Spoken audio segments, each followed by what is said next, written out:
I am really, really not a fan of the left-right analysis of politics and of philosophy. And I think I've made this very clear to people in Discord servers I'm in just debate communities I'm a part of pretty much entirely on Discord.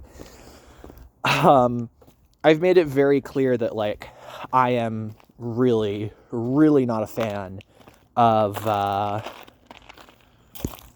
all this nonsense of left-right analysis, because in a lot of cases the biggest thing that I realize when I look at left-right,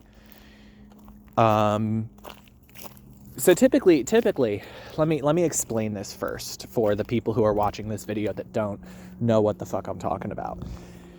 Left-right, typically, the left-right analysis, left-right brain, whatever you consider it to be, is this very, very common thing in politics and in philosophy and in quite literally anything like politics or philosophy related.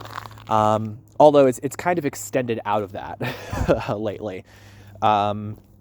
It's basically this idea that you have two kind of dominant forces that are competing with each other over control over the world, and that they're kind of the two big political or philosophical groups, and you typically fall on each of your values into either one camp or the other, and they're referred to as the left and the right. If you're on the left, you're typically considered to be a leftist, a follower of leftism, and then right, technically rightist would be the term, but they tend to just go with right-winger or, right of center or far rightist, far right, something like that. And so those are considered to be the two kind of dominant groups. And people, especially in America, tend to kind of just place themselves in one group. And I've just seen, like, the analysis, that like the left-right analysis just descend into utter... I just, like, personally find it to be so stupid the way it's being looked at today. And first I'm going to explain why I find it to be stupid. And then I'm probably going to give, like, a few examples of cases where it actually, like, never mind the idea that it's a stupid way to look at philosophy and politics. There are examples of people who just, like, there's no real consensus when it comes to it, because there are a lot of specifics and details that really, like, matter quite a bit that are kind of hard to pin down. So typically, left-right analysis has become very popular because of just the use of the language quite a bit, as well as, its simplicity, its application in the political compass, which has come to be, like, probably one of the most popular and most used analyses of where you stand on a political spectrum. And I hate both of them because, so ideology typically tends to be kind of like a combination of all your beliefs, and then how you describe your ideology. Ideology tends to refer to those descriptors, right? So I tend to have the perspective that ideology is all of your individual beliefs combined. But if you ask most people, they will tell you ideology refers to certain terms where it's like, these are groups of beliefs that can be kind of united by this one term. So Marxism, for example, is a string of beliefs. It's not just one belief. It's a set of beliefs that can kind of be united by their definition under Marxism. So if you hold all those beliefs, you can describe yourself as a Marxist. Or in some cases, people will just describe themselves as a Marxist if they hold most of or the main key points of those belief systems. In the case of left and right, they attempt to do this in a very simple one-axis way. And by one axis, I mean when someone describes themselves as like just on the left or just on the right, they tend to describe themselves that they try to use just one label. They try to place themselves on one axis, either you're more left or you're more right.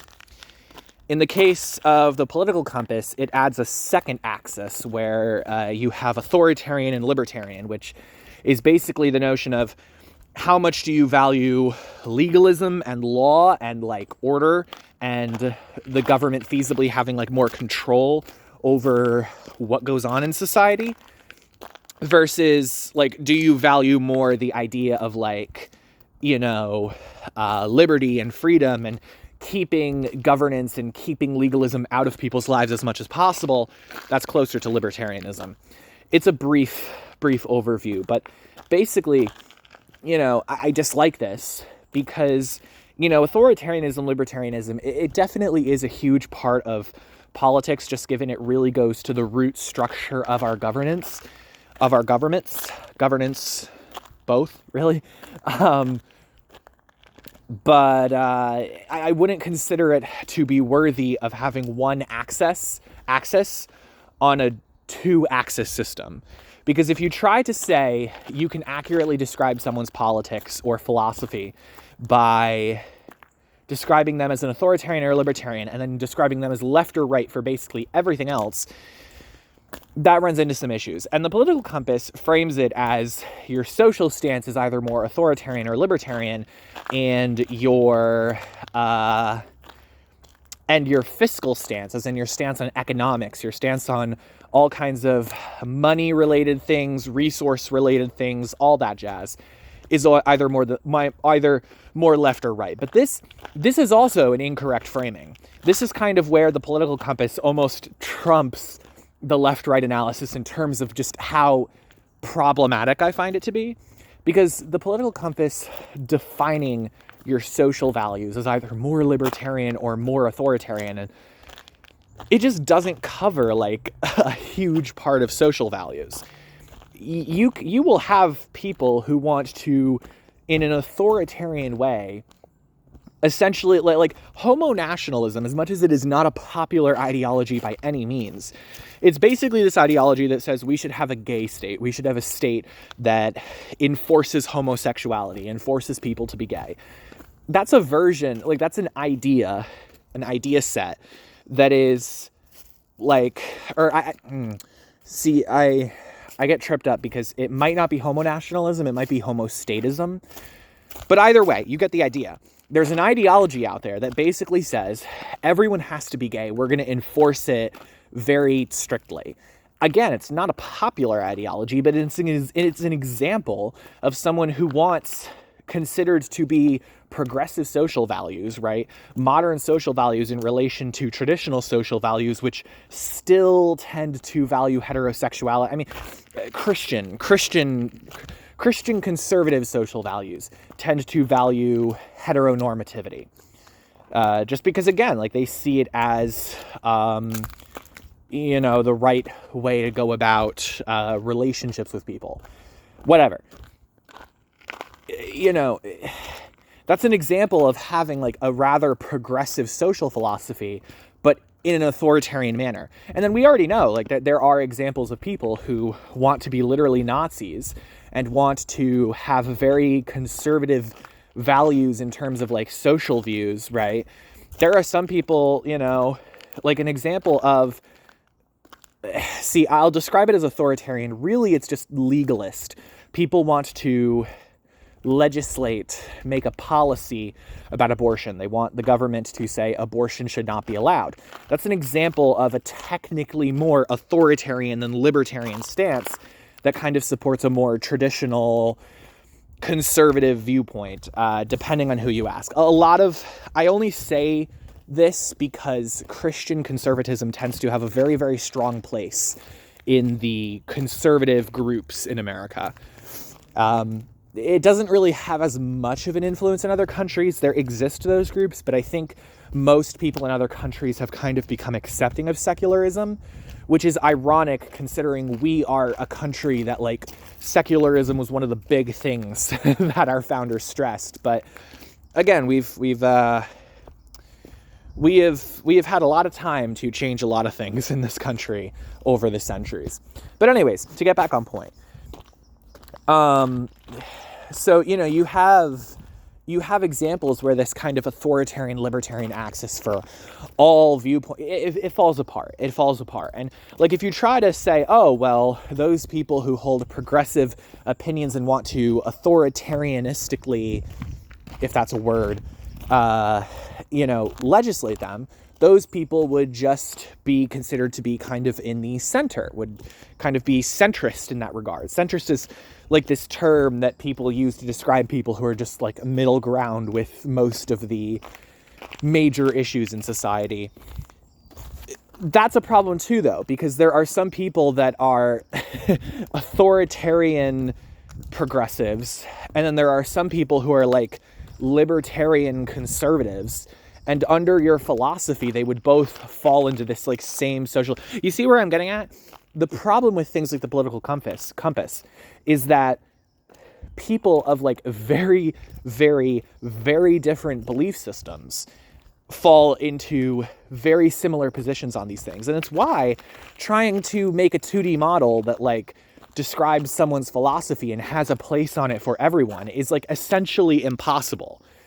You would have to do one of those like weird, like you have different like points, and then in the middle you have other points, and then you like have like where there's a dot for everyone, so you can kind of visualize each axis, if you get what I mean. So basically what it would be is it would be like you'd have, let's just use 3 axes as an example. You would have conservatism and progressivism, capitalism and communism, and like authoritarianism and libertarianism.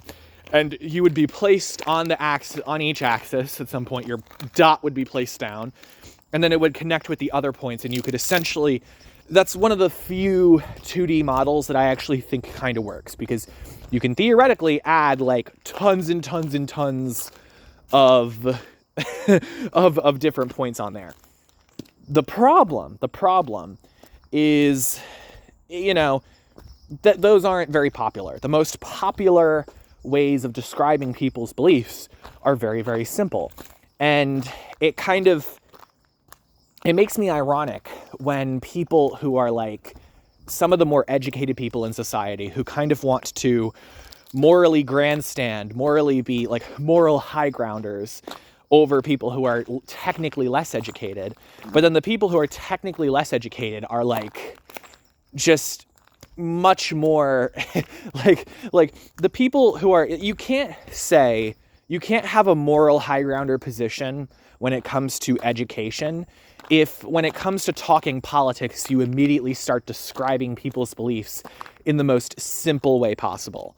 You can't go up to someone who's uneducated, technically speaking, right, and say like, yeah, you're a Trumpy, and you're like, you're not even you're a Trumpy, you're a conservative, so therefore you're like vermin. And like, again, in terms of like the debate world, in terms of like people who actually try to understand these things, understand different beliefs, understand different philosophies, all that jazz, it's not a good look. It's not a good look to go saying that stuff in those kinds of communities. And those kinds of communities are the ones that are actually going to get people to support solutions that we think will work. And so, unfortunately, those communities aren't the most loud and the most proud about being loud. And so they're not the ones that get all the political attention. But anyways, so that kind of describes the political compass issues.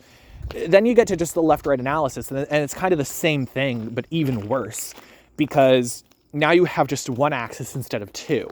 At least the axis isn't like terrible, right? At least it isn't like technically leaving anything out, because when you talk to people today, left, right can apply to essentially almost anything. Like you can ask someone about a certain belief and then say, oh, that's a very leftist opinion, or oh, that's a very rightist opinion. And the reason for that is that, typically speaking, my understanding of left-right is that if you're more on the left, you'd have a propensity to support more modernist, progressive policies that, you know, the further left you go, they become more transformative, as in they become less about reforming the current system and more about transforming the system into something else. Whereas the further right you go, the more hesitant you are to change the status quo. In some cases on the right, you will have people who remember a previous status quo and they value that previous status quo, so they go for it. But you typically won't ever see someone on the right going, or like, I shouldn't say that, because again, I don't like the analysis, but you typically won't ever see someone, according to the way people have this framed, on the right. You won't see someone being framed as on the right if they regularly are advocating for certain things that don't really have historical backing at all, right? Things like fascism, which are considered by most people, albeit some will tell you it's like some far leftist ideology, but you know, you typically look at fascism and it has its roots in like nationalism and ethno-nationalism very specifically, and like racism. And these are some things that did have historical foundations. You look at certain things like communism, and these things have like barely ever been practiced in totality. And so that's kind of, I think, where you get this like left-right divide. And over time, this has expanded beyond this. Over time, there's become less and less of like an actual definitional like connection between different leftist belief systems, or different leftists in general, and different rightists in general. Like it's become more just about the actual source descriptor being you're either more left or you're more right. And people have just collectively decided what is left and what is right, with the exception of things like Nazism and fascism, which no like hardcore ideologue leftist or rightist is ever going to tell you that their side is the side that has fascism and Nazism on it. You know, it's just not going to happen. So I think the problem with all this is that, number one, it's inaccurate. That's the first and foremost issue with all this, because you're dealing with a way of describing ideology that doesn't recognize its complexity, doesn't recognize its uniqueness, doesn't recognize that someone down the street that is also on the right doesn't necessarily agree with you on like 90% of things. They just agree with you on 10% of things that are like rather important values in our society. And so therefore, you know, that 10% dictates that you two have like basically the same ideology, which just isn't the case. It reinforces this notion that certain beliefs are like the cornerstone of all philosophy. You see debate Discord servers, and they don't regularly just talk about the controversial shit. They don't regularly, and again, like, don't get me wrong, that doesn't mean they talk about things they'll always agree on. They talk about like complex questions and things that people will disagree on. But these communities don't always go into abortion. It's not always fucking abortion and all these other things. Oftentimes it's like infrastructure or like aesthetics or like human nature, and like debating things that very easily could tie into future major political issues, but don't have the media's attention right now. So they often get ignored until someone raises their voice and is like, hey, this actually kind of matters. And so, you know, I think that's kind of why we have seen such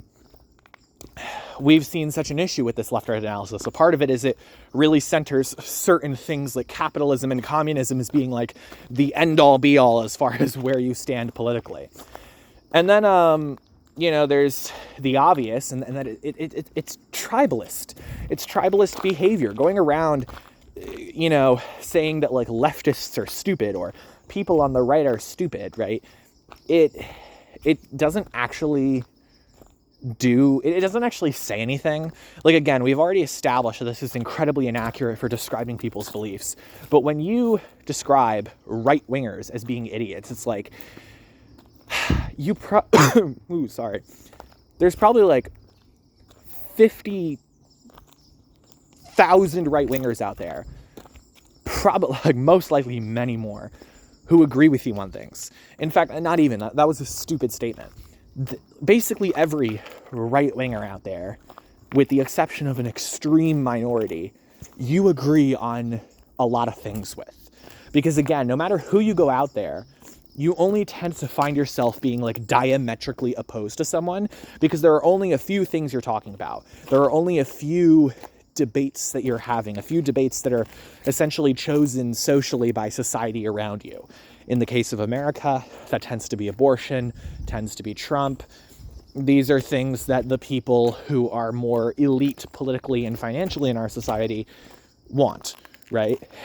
You know, Trump being a main character in American politics is exactly what he wants, and the Democrats have actually given him that.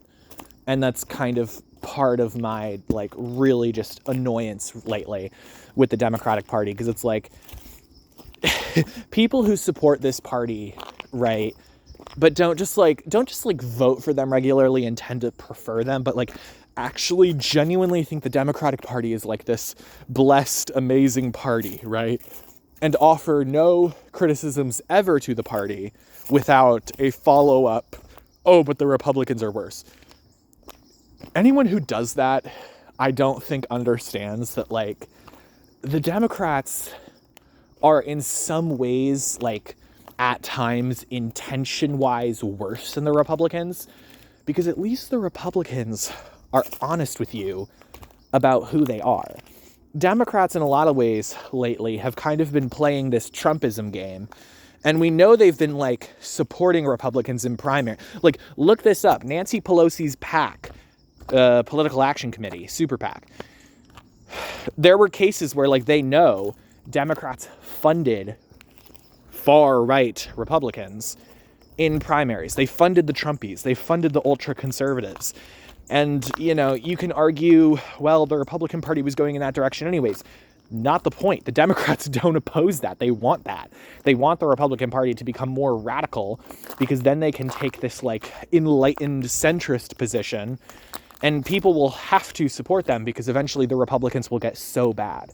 And newsflash, that has worked historically.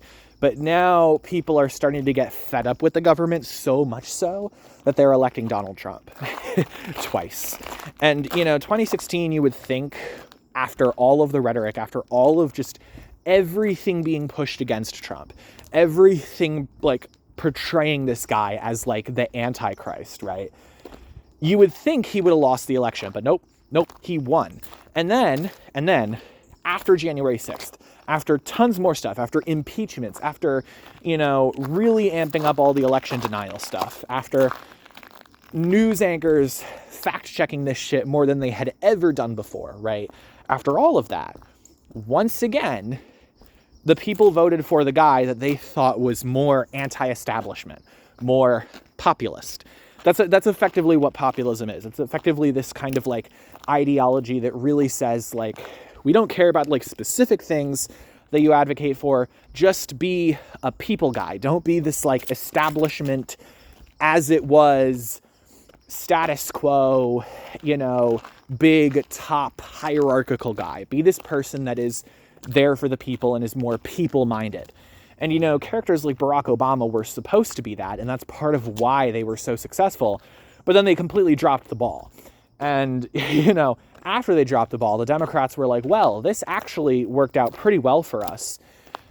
We're just going to nominate who lost in 2008's Democratic primary, Hillary Clinton, for 2016, and we're going to do everything to destroy the guy who was more like Obama, and in some cases, to a lot of voters, had a more likely chance to actually implement the things than Obama had. Because Obama, he was great at talking.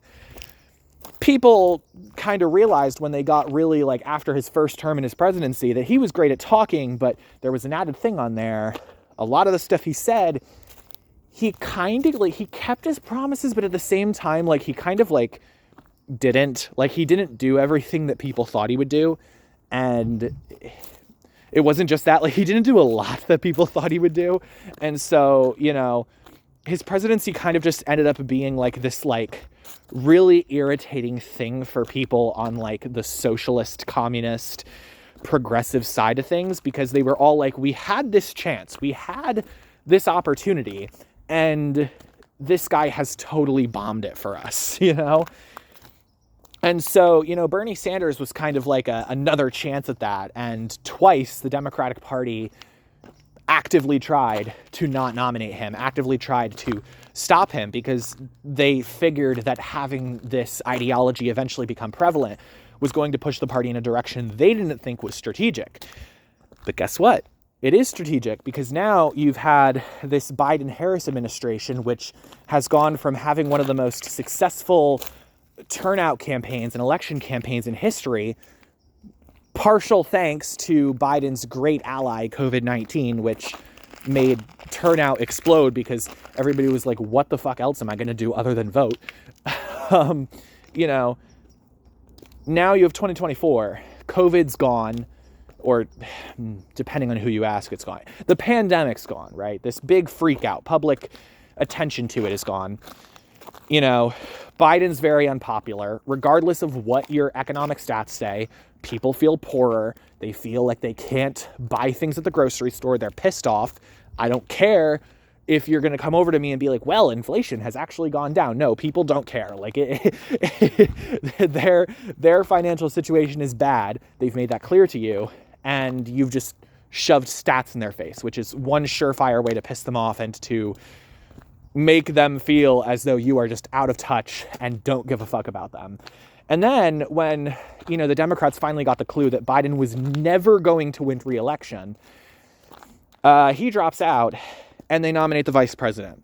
No democratic process. They essentially just take the same slate of electors. I get it. It was a little over 100 days before the election, but there was nothing. There was no opportunity for people within the Democratic Party, notably a lot of those progressives that were already pissed about Bernie, to have any say in the matter, to have any, ability to really define where the campaign went. So not only, and it wasn't just a thing where it was okay, this is undemocratic. It also gave the Democratic strategists essentially nothing to work off of. They couldn't look at anything other than polling numbers to gauge what people wanted to hear.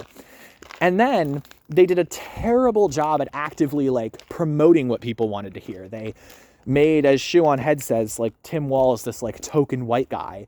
They essentially tried to make him very stereotypical because they thought that's what people wanted to see.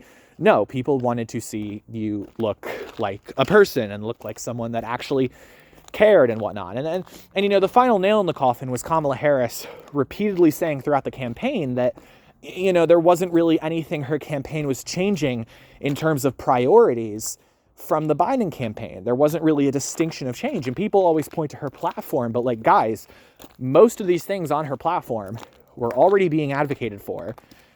They were not things that she emphasized in her campaign. She emphasized not being Donald Trump, we're not going back, that whole thing.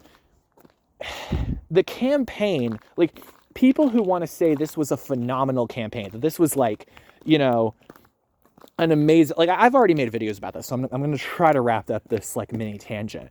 It's just not true. It was a failed campaign, very clearly. And, the race card was brought into it. The woman card was brought into it to essentially try and, we're not going to guilt the rich people on top of the party that, that completely failed us and in some cases acted like they didn't really care what happened in this election. We're going to blame the fucking working class voter. That's who we're going to blame. And so, that all being said, that kind of ties back to this left-right analysis, how dog shit it is, because American politics has become a lot about, oh, are you too left, right? It's not about the substance of what you've said. I grew up looking at Bernie, again, 2016 was kind of before my political awakening. I knew about politics, but I wasn't really big into it. I just remember waking up one morning and my mom being yeah, Trump surprised every fucking person and actually just got elected. And liberals are freaking out. I remember that was literally just what she said to me. And so, it wasn't really till 2020 that I paid a lot of attention. And, my political awakening was basically always being told that, like, oh my gosh, Bernie Sanders, he's like so progressive, he's so far left, he's so radical, he's so this and that. And the left-right analysis was commonly used because everybody was like, he's a leftist, he's like way too radical for this country, he's like on the extreme side of things. And it's like people were just spitting out these words as if there was actually any meaning behind them, because if there was actually any meaning behind them, they would know that that's not really what extremism is.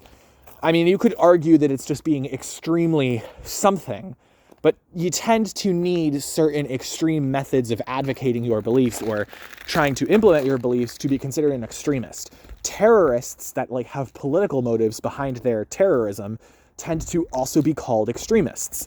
It's that kind of thing, because they're using extreme, terribly extreme methods to get what they want. And then, you know, people calling this like old white guy who, yeah, was probably rather rich, but like spoke out about, you know, the wealth inequality in this country. Like them calling him an extremist, and some of these comments coming from people who should have supported a primary that was fair and should have supported a primary that, you know, saw Bernie get his ability to speak. Like, oh man, looking in hindsight, like the things that we were told about Bernie Sanders in a lot of cases were just untrue. And in 2020, when he went on Joe Rogan and, you know, Rogan endorsed him, as Siwon Head said, I know I'm starting to sound a lot like Siwon Head's video, you know, Democrats once again freaked out. And just like in the case of Hillary Clinton during 2016, they backed Joe Biden and they effectively just like really pushed him to be in the race. The Democrats ended Obama's term and concluded that the right way to go about the next era of American politics was to be these like enlightened, like, you know, almost like a lot of people who are like much more socialist or communist or like social democrats, like, you know, than me, they will tell you that the issue was they got more conservative. But I don't think so. I think the issue was they just got terrible at appealing to people. They got terrible at being populists. They got terrible at being people. They started to look like those politicians that were just there for these enlightened, highly educated white liberals that, you know, wanted to support as allies their minority friends. And then now that a lot of this like people talk has ended and it's become a lot about identity shit and a lot about like all these other things that people today just don't give a fuck about. I'm sorry to say it, but like they just don't. Now the Democrats are so confused as to why they're losing these voters. And it really pains me. It really pains me that even after this result, there's no idea of like, okay, what's next? It's all just complaining. And it really pains me because I, as, you know, having voted in this previous election for the first time in a midterm or quadrennial, I technically voted in 2023, but for the first time in a midterm or quadrennial, a major federal election, having voted for the first time, I've voted in the past a lot for Democrats because they have come across as better with these kinds of things. Their policies, their way of explaining things tends to be better. And a lot of local and state level Democrats, they are great at this populist stuff.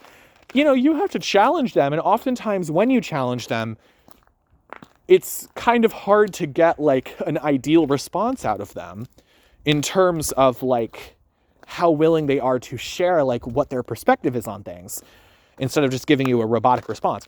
But again, it's better than like these federal Democrats that are just awful. They have like they are so out of touch. And, you know, it goes into the left-right analysis. And instead of analyzing like the way this all ties into the left-right analysis is that instead of analyzing what Democrats did wrong, people are jumping to this tribal shit of we can't possibly be wrong, we can't possibly be at fault here. Or not us, not even the Democrats, Kamala Harris, they can't possibly be at fault for anything that just happened, right? Never mind the fact that Donald fucking Trump just got elected president of the United States for a second time after having arguably, like, you know, had one of the worst responses to, like, his supporters, like, blatantly trying to take over the country. Like, or at a bare minimum, just, like, fuck up the country a whole lot, right? With, like, the attack of the Capitol, right? And I'm not saying, like, I personally care about it, but I care about it because I don't, like, have much of a perspective that is hell-bent on a lot of these economic things. I get to care about social policies because I have the privilege to be able to be a younger person who isn't at that point yet where they have, like, a mortgage and food they need to buy, like that kind of shit. You know, that's one of the privileges I have. And so, like, I look at this and my feeling is that, yeah, something like January 6th in an ideal system should be a deal breaker. But it isn't, because the Democrats don't give a fuck about the things they should be giving a fuck about. And I know that sounds like rather extreme, vulgar shit coming out of nowhere that's just kind of unnecessary, but I really do think vulgarity is appropriate here, because there is such an obvious opportunity for them to be the party of the working class again, to be the party of economically, this is what we need, and they're just not taking it over and over and over again. In 2020, they had a chance to mistake the wrongs of 2016. They went with Joe Biden. It was kind of like, okay, he's starting off his presidency with a bunch of things that are actually pretty good policies. And this could be the chance for, of all people, 1990s crime bill Joe Biden to be the voice that progressives needed. But as Bernie Sanders predicted several times, you know, the Democratic Party was not changing as it needed to. It was still way too much the party of that 2016 campaign that failed miserably. And it resulted in an even worse result in 2024. We're not talking about, like, all of these, like, intention shit. We are talking about pure data-wise. This is, like, the worst result in quite a long time that Democrats have had. At least in 2004, there was reason for the American people to be so big about re-electing George Bush with a popular vote victory, right? At least in the 80s, like, the Republicans were popular. This is a guy who is not a popular type. I mean, we've immediately seen a lot of public outrage and a lot of the things he's done. And, like, I get it. Like, a lot of it's liberals, obviously, but, like, there's no doubt he's going to have a really, like, a presidency that's going to be scrutinized from every angle. But, you know, just think about the fact that Donald Trump is the bar now. And that lowers the bar quite a bit. This guy, again, like, I don't like him, but I understand why people voted for him, because the Democrats managed to put up two female candidates that were probably the worst two females in the country to put up for president. Like, and that's just me trying to make a point. Like, I don't actually genuinely believe that, but, like, in terms of trying to make a point, these, like, Kamala Harris and Hillary Clinton are probably wonderful people in person, but in terms of, like, for president, no, they were awful options, right? And I get it. Like, there are some people that want a female president, but guys, you gotta, like, realize that if you want not just one female president, but females to actually start to have a place in presidential politics, you realize you need a good first you need a good first impression. And I guarantee you, neither Hillary Clinton nor Kamala Harris would have been a good first impression. That's just the reality of that. And so, yeah, you know, I'm really pissed at Democrats lately. And it's not local Democrats. It's not Democrats I know in person. It's none of these people around me. It's none of you voters. It's none of you working class people. It's no one like that. And I always try to distinguish that.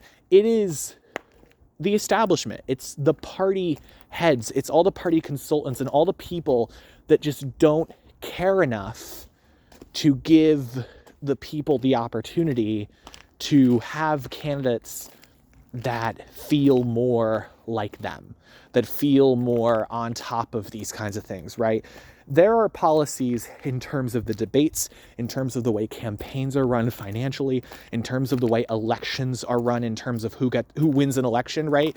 There should not be a system where you can get 25% of the vote and win just because, oh, there were like 3 or 4 other candidates. No, that should not be a system.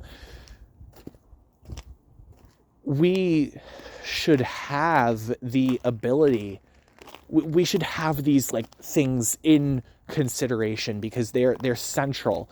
And, you know, Democrats just haven't gone for it. And oh man, I always go off on this tangent. I always like want to do a video about something else, but then I just end up talking about this issue because it's like so important to me. The way I tie this all into left-right, guys, is that left-right analysis produces tribalism, and tribalism is one of, if not the biggest issue in America today. This unity rhetoric that we saw from Obama, it has gone out the window because people are now, there's an incentive for everybody at the top, all the elites, to keep us all divided and hating each other and treating each other like shit. And so, you know, until people start to realize that we are all more alike in terms of what we think and in terms of what we value, in terms of, unless, you know, people start to not call 70 million Americans Nazis, until people stop calling 70 million Americans communists, until we stop having this like culture of just like we have a culture of bad politics. We have a culture of bad philosophy, and we kind of just get by. America is so fucking lucky to be the kind of country it is today because we're just so bad at politics. And I think that might be very well just a modern issue, something that we haven't had in the past, but our system has become so antiquated, right? I'm not talking about these like standard complaints like the Electoral College. I'm talking about just how we treat politics in this country, how we resort to having 2 options in any given election. And that's just like, at least in the UK, they got to vote for the Liberal Democrats en masse because they didn't like Labour, even though Labour was going to win. You saw Labour won a majority, but they like popular vote wise, they got pounded. The Lib Dems got a lot of votes. They need to change their system too, so those Lib Dems actually get representation, but at least the prominent third parties exist in America. We don't even have those. They don't even get recognition. They don't even get attention. They don't even get to voice their opinions. The Libertarians and Greens are probably the 2 biggest parties, and they've consistently had a few elections in the past few cycles where they've gotten, you know, 1+% of the vote, of the total national popular vote. Would they have more ability to contend for the presidency if we had systems and policies in place that allowed them to? I think yes. I think they would have that opportunity, but they don't, because we don't live in a country that is valuing this idea of choice enough, this idea of us as Americans getting to collectively choose who's in charge. We've resorted to all these other things, and we've forgotten probably the most important issue when it comes to all of this. Because you can't have what you want in terms of things like abortion and in terms of things like immigration. You can't have it and also have other things. Like you have to sacrifice quite a lot in terms of what you believe under this system, because you have a tribe. You have a tribe that expects you to be more like them, more Republican on the right, conservative, libertarian, all that, more Democrat, more well-educated, more liberal, that kind of thing. You have a tribe that expects so much of you. And that's my point about left-right. I hate it because it perpetuates and it supports and it condones that tribalism. And so that, you know, that and the inaccuracy of it are probably the 2 biggest things that I just hate about the left-right analysis. So that's my almost 45-minute tangent. I have to probably go in and eat dinner and then have school day tomorrow, in which I will have to learn about computers, because that has a lot of relevance to my other interests, as you can see. Oh, what a world we live in. What a world.